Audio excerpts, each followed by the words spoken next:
Hey everyone, Free Nights and Weekends is back for season 3. We've enjoyed the break, but it's time to get back at it. Here's a quick ask. Reviews and comments help the algorithm in some kind of math stuff that I'm not going to learn about. So please give us 5 stars and leave a comment. Every review helps us break through that math to reach more people. This isn't just a podcast, it's kind of become a community. We're grateful for the notes that you've dropped to our social media platforms and ask that you rate, review, and share the show wherever you listen. All right, enough berating. Let's go. Season 3 right now.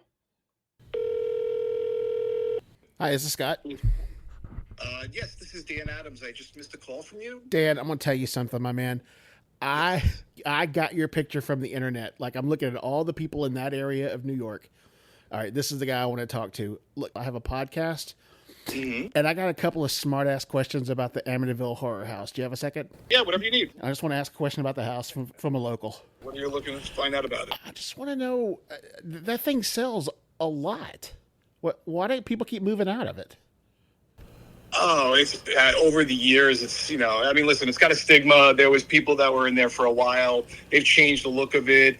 It gets a lot of attention. The problem is, it gets a lot of attention. So people go to track it down. They go to, they walk on the property. They've tried everything.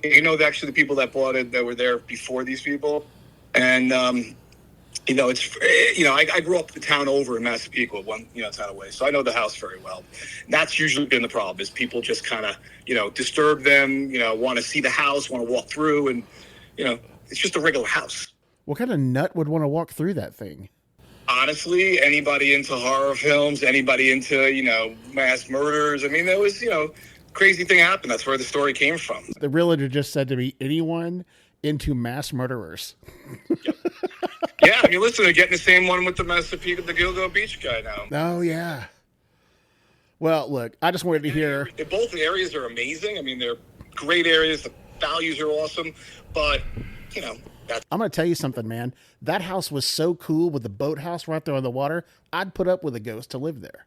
It actually is an awesome house, let me tell you. When it went up for sale at one point in time, I was going to actually also take a look at buying it. But you know what? It's a really good house. It's just an older house, and it needs a lot of restoration. Man. But it's in an area that's incredible. Anything you want to know about or anything you're looking to do, just, this is my cell phone I'm calling you from. Text me. I'm happy to help.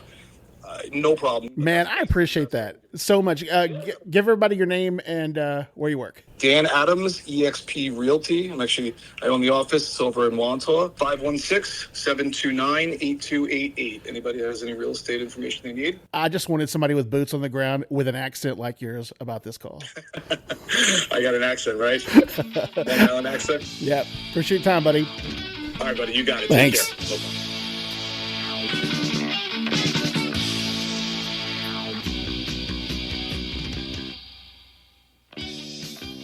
All right, welcome back, everybody. It has been a very busy break. Season 3's underway. Marc, guess what? What? I didn't think we had to rehearse that part for you to say what. I had my mic muted, and then, sorry. You want to do it again? No. Marc, we got a special treat today. The Amityville Horror House was recently sold. And we're gonna dig back to some childhood angst here. Everybody remembers the movie. You and I both recently rewatched it for this episode. Yep. And we're gonna discuss that thing. So I watched it again. I watched it. God, it took me a week to watch it because it was the worst movie I've ever seen in my entire life. It's terrible. And when I say the worst movie I've ever seen in my entire life, I've seen some bad movies. I mean, I've seen American Gigolo. And I still think this is a terrible movie. Well, when we were doing our top 10 movies of the 80s, yeah, I mentioned Gus, the football playing mule. I'm telling you, hand to God, I would watch that one twice before I watched Amityville Horror again. I would take a chainsaw to the arch of my foot before I had to watch it again. Let's go over. Yeah, you were a trooper. You watched it. Here's the deal. We as kids, we whispered about this on playgrounds. I'm a couple of years younger than you, so I think it was even different for me. We dared each other to look at the cover, that book cover on the drama coach's desk, past the VHS box at the video store. like it was cursed, would look away. But what happened when you go back to the scariest haunted house of our childhood and realize, man, it just kind of sucks. And they remade it with was it Mark Wahlberg? I Was he don't the star know. in 2011? I think it was Mark Wahlberg. I think he was in it. Anyway, I didn't watch the remake. In fact, when I went to go watch it for this podcast, I accidentally started watching the remake. And I watched about 10 minutes of it before I realized I'm watching the wrong movie. But I think I might go back and watch that again because that one didn't seem too bad. Well, they had to listen, man. Look, we're gonna have a lot of spoilers here. So I think that any movie that's 40 something years old, I think that we don't have to give the alert. If you haven't gotten around to it yet, then you've saved 90 minutes of your life that, I hope you did something productive. Anything. Yeah. And also if you haven't gotten around to it yet, do something more productive than watching it, like walking in circles. The thing about the movie is, first of all, it's very dated. I get it. And so you got to give, and part of that is kind of cool. Jaws is dated, Star Wars is dated, and you look at it. Yeah, but Jaws lives. I mean, that movie has stayed current. No doubt. Yeah. But on this one, parents, babysitters, older siblings, neighbors, they talked about it like it was real, like it kind of gripped. I remember being a young kid. I was born in 72. This movie came out in 79. I remember seeing it on the marquee and commercials for it on TV. It just scared the crap out of me, man. And I remember kids in my class talked about it. Their parents would go see it. And it had this mystique about it. And like I said, watching it now. You know what that is, though? That's as the movie making technology has improved over the decades, right? Our own expectations of what funny is and what scary is and what adventurous is and what, nerve-wracking is has grown with the tech. And also the bar has been raised for the storytelling as well, over the years. So back in 1980, when did this come out? What year? 83, 84? It came out in 79. Came out in 79. So back in 1979, the bar for movies was, it wasn't set very high. And from the standpoint of believability and special effects and even storytelling, because the storytelling in Amityville Horror was terrible as well. And so, but as the bar has been risen over the decades and the technology has improved, then our expectations have been risen with the bar. So when we go back and watch an old movie from the 70s, we're watching a movie that was produced with 70s expectations. And so it looks like crap because by today's standards, storytelling. Look, I'm not going to say every year movies get better. We did make Showgirls. What was it? No, Striptease. Yeah. I mean, there's exceptions to the rule, of course. Yeah. So I don't know. I just know that going back and watching this, it has kind of a Rosemary's Baby feel to it. That movie the is production value. Norfest. Yeah. So, I don't think it has to progressively get scarier. Carrie was another one that was bad. My brother watched me and my sister one night. My brother's 10 years older than me. Yeah. He let us watch Carrie when I was in the second grade. Scared the hell out of me. He did that on purpose. Oh, yeah. He didn't let you. He loved it. He didn't let you watch it. That's a good point. He was doing something to entertain himself. That's very true. He gave me a couple of jumps every once in a while and grabbed me. So yeah, that's a good point. I hate that guy. So, older siblings and neighborhood miscreants would tell you that it was based on a real story, like based on a true story. And first of all, watching it, that house is great. The boathouse and just that old, 100-year-old house and that lot is perfect. I think I wouldn't have minded bleeding walls just to get that boathouse right there on the water. Just clean it up, overlook it. It's nothing that a magic eraser can't fix. Right. But, I disagree. I would never go near that house. And a little side note on that. I looked it up on Google Earth today. The house is still there. Still looks almost the same. Huh. I know they got rid of those the windows. Those iconic. Those are gone. They're replaced with regular square windows now. That's a shame. Yeah, I know. I mean, what if you're going to live there, live there. But so If many you- different families have lived in that house since the incident, and every one of them are like, no, there's nothing going on in this house. Yeah, as they're frantically packing. Yeah. There's a lot of people. And another thing that struck me, in the movie, they paid $800,000 for the house. Is that right? Oh my God. I did not catch that. I think You're kidding so. me. No. The guy owns a podunk construction company. How the heck did they afford a $800,000 house? I thought that's what it is, but it's on Long Island. It's a nice area. The thing sold recently for 108 Shoreline Drive is the address. It was listed for $850,000. And you would think, it would be like 2 million, 2.5 if other property values were to rise commensurate to the area and the times like this many years later. Well, I mean, you need to also figure out the intrinsic value of a demon pig and how that factors in. That's a good point. Yeah. So our house here doesn't have a demon pig, and it's going to affect its value. Does it help the value? I don't know. I mean, it depends on, I guess, if it's a sexy demon pig or not. Yeah, I don't. I mean, some are pretty hot, some aren't. I didn't anticipate this going that direction. So let's talk about the movie itself. I told you it's Lois Lane and Barry Gibb, even though it's clearly not Barry Gibb, and I don't think she was just Lois Lane. It was still Margot Kidder. Oh, I knew the Margot Kidder, but that looks so much like Barry Gibb, and I didn't even bother to look, and I didn't even care when I was a kid. And it's feasible that Barry Gibb could have crossed over and become an actor as well. What's he gonna say to the ghost? Like he has a normal voice when he's talking. He doesn't. He sings like that. That was a gimmick. I don't want him to have a normal voice. When he gets scared, I want him to start breaking out into falsetto and running up those stairs. I'm sure he would have. He sound like a Muppet.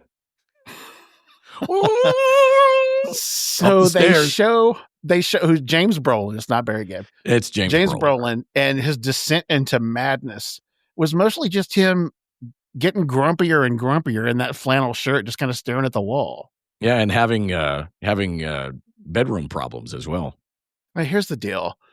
You can do suspense without the backstory. Ask fans of Alfred Hitchcock if that's possible.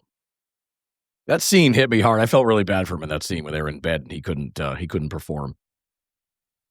I was like, through the whole movie, like, oh man, you got flies, you got satanic imagery all over the place. There's definitely things going on. You got a demon pig, your daughter's seeing an imaginary friend. And then it finally gets to the point where you can't get it up. And I'm like, oh, poor guy. What else now? How much worse is this going to get for him? He's a sloppy drunk after about half a beer. Remember at the bar when that guy wanted to buy him something, just settle him down? And he punched him out. Yeah. It's just, it was like equal parts after school special, like the cautionary tale of haunted houses.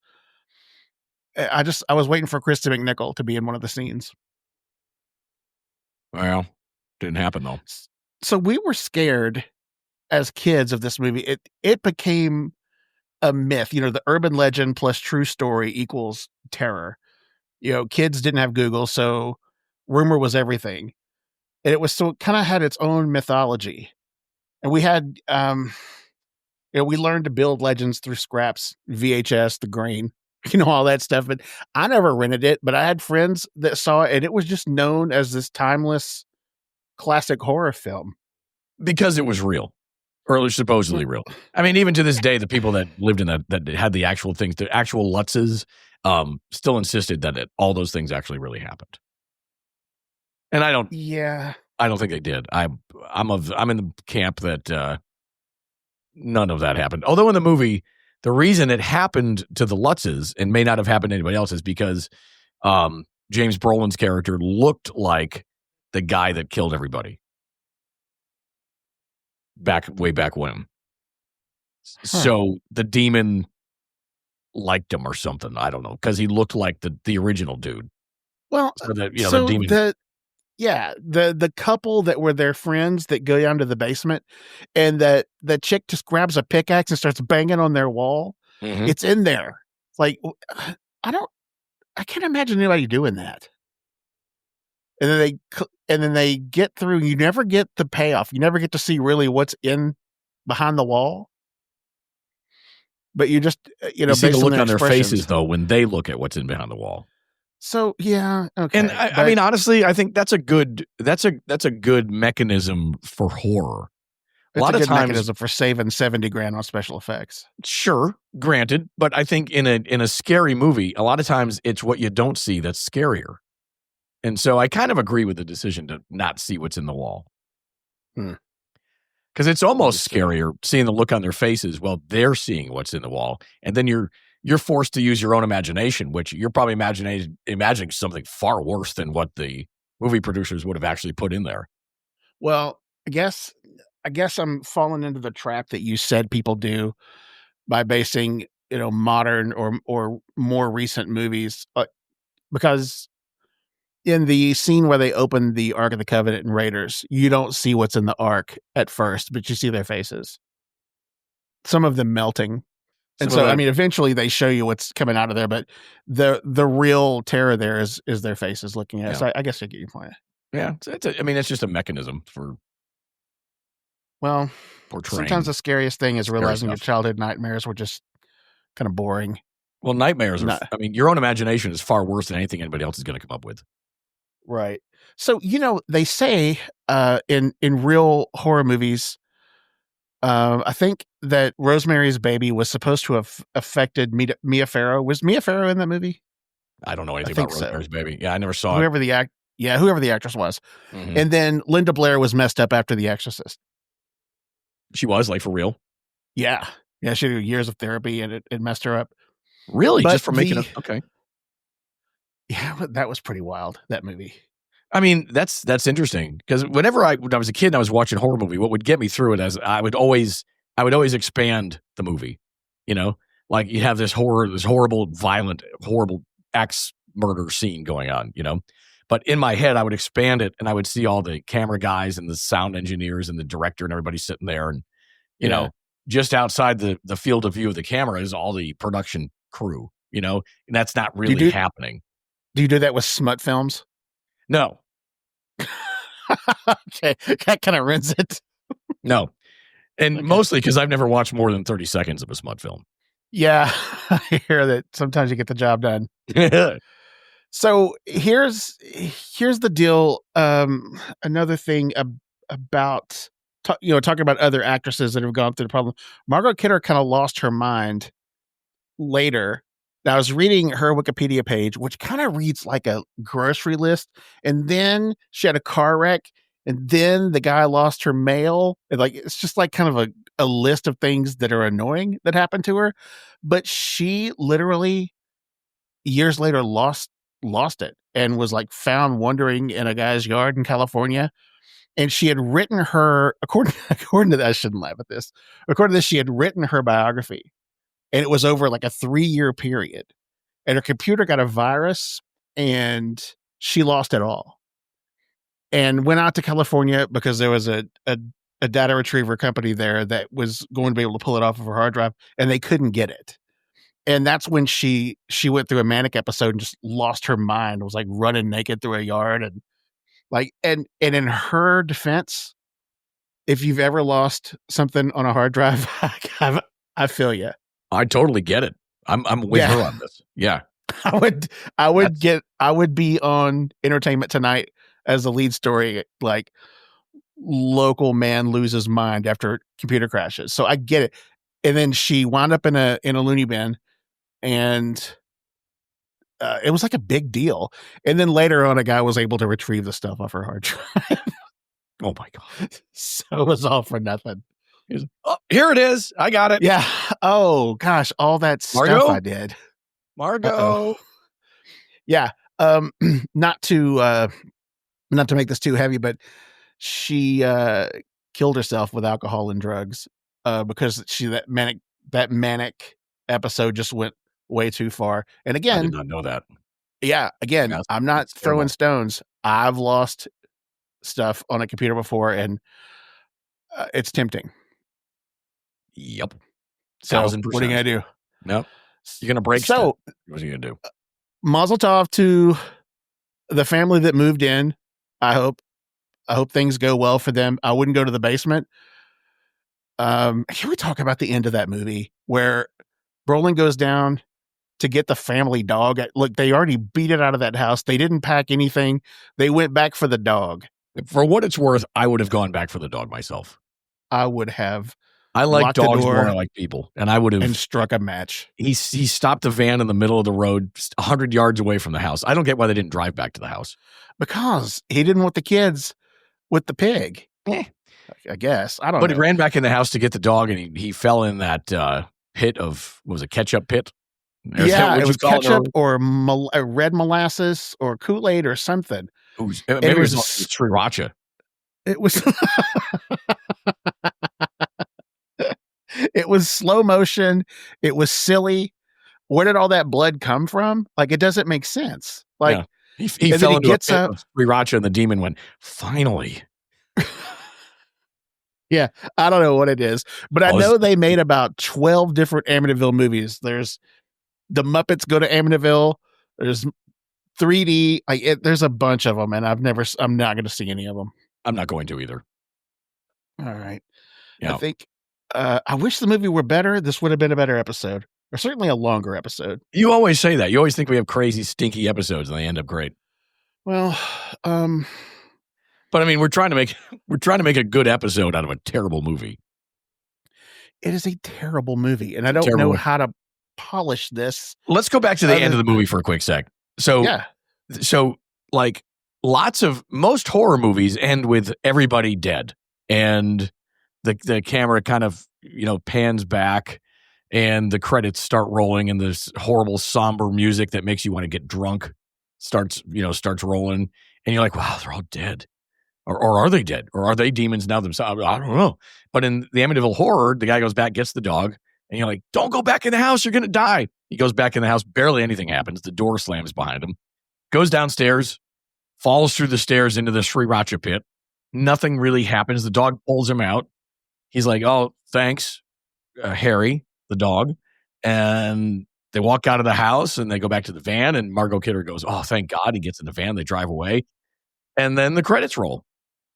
What are the chances this was just some kind of fever dream that he had? Now, those kids weren't his. They were Lois Lane's kids. Mm-hmm. And so, there was all kinds of, well, you're not even my real dad. There was some of that in there. Barry Gibb looking, do what? There was some of that in there. The kids had that angst, that you're not my dad angst. I can relate to that. I'm a stepdad. I had that angst. Like, I didn't like him. I don't know. The Flies kind of worked, though, with the priest. Yeah, the priest had a rough go. The priest ended up blind for life at the end of the movie. Now, here's the deal with that. So they were sitting around thinking, all right, we got to punch this up a little bit. Let's go to the church and let's have some statuary break apart and just have a little cherub's face land on his face. That'd be funny.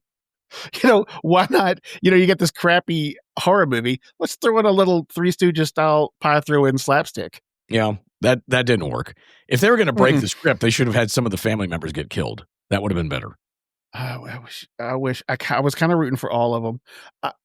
The hero of the movie was that windowsill that had just had enough and just came down on the kid's slammed hand. On that kid. Like, all right. Is it just me, or did you wish that kid would just shut the hell up? Stop whining about it. Because if you look at it, the windowsill wasn't even very hard down on his fingers. Right. Settle down, you little puss. You're watching, you're like, hey, dude, just pull your hand out. Yeah. Quit going nuts. All you gotta do is pull it out. I think the scariest part of the movie was when I had to pause it to go pee, and I realized that I was about a third of the way through that thing. And I had that much more to go. You came back and sat down, and you saw the progress bar, and you went, oh. Yeah, that was the worst. It was an ordeal. It was really, I don't understand. So great marketing, great pitching that it was based on a true story, because it seems like it would have been on the news that blood is coming out of the walls in the staircase in a house. You don't think it'd be like kind of thing I human hear interest about. story? I would like to know about that if that happened in my neighborhood. One of the New York City affiliates would, hey, here's a weird one. A family's house started bleeding today. But that was never reported. Some morning zoo radio format show.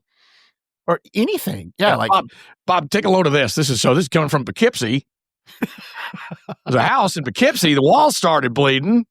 And then a demon pig came out through the floor. What do you think of that, Paul? What if it's Terry Gross on NPR? They got that doom, doom, doom. Today we're going to talk about a house on Long Island that the stairs bleed. You ever heard of that? No, I haven't, Karen. Boom, boom, I have, but that same house is known for its sourdough bread, and we're going to go over the recipe today. Yeah, you would think that would have slipped out somewhere, but it didn't. Again, Mark, this is where we split the sheets on this deal. Demon pig, bleeding walls, bitter stepchildren. I'd take it all to have that boathouse and to have that place right on the water. Totally. I loved it. Totally. So, yep. All right. And that was another thing they don't do now. Catholicism, the icons and the it seems like Catholics were drug into movies all the time back then. You don't see that anymore. I don't know why. I think it's just because it is the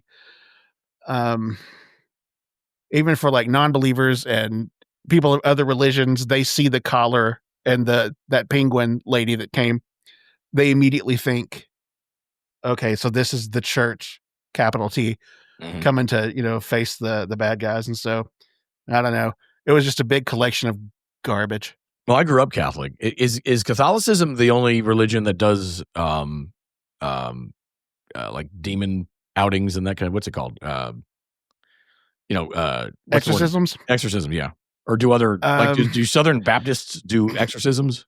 I think they're the only ones that call it that. I think the more some of the Protestant religions like Pentecostals and stuff do it, but more of a festive 3-piece suit, tie wearing kind of deal inside the church, rather than coming to the house with water at the same time as the exorcism. They have what? They hang a pinata and they work on that at the same time. Okay, that you're going back to Catholicism. So you got Mexicans, Irish, and Italians. All right, we got them covered, and then a lot of Boston. Oh yeah, I guess that's the Italians and Irish though. Yeah. So I grew up Catholic, and I'm old enough so that I grew up in a Catholic school where I legit had my knuckles whacked with a ruler by a nun. Man, it didn't take, did it? Oh no. All right, so next time we do a movie, I'm going to find one that's not just painful to watch. Yeah, if it could. Anything. Once again, I recommend any of the non-Knots Disney canon. Fred McMurray, any of those. What about the very first Muppet movie? Oh, where the jump scene where everybody sees Kermit on the bike? Yeah. All right, that's it. Hit us up on our socials, Free Nights and Weekends Podcast, Facebook, Instagram, X. See you next Friday. Well, the first movie, the first Cannonball Run, was an actual Cannonball Run where the actors were actually doing a real Cannonball Run. It wasn't a movie about a Cannonball Run. It was a movie of a real Cannonball Run. Are you paid every time you say Cannonball Run?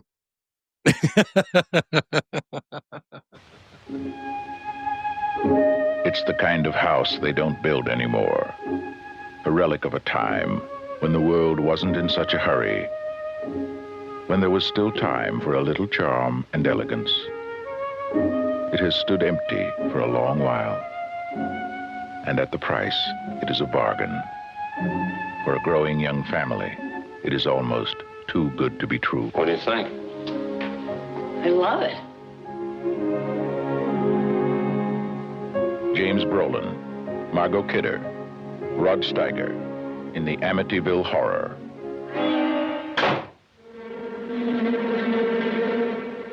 God's peace in this house.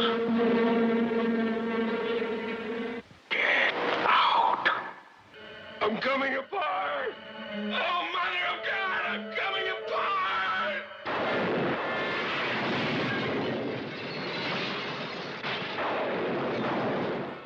28 days after the Lutz family moved into their dream house,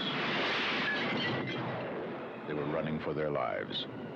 What happened to them is an experience in terror you will never forget.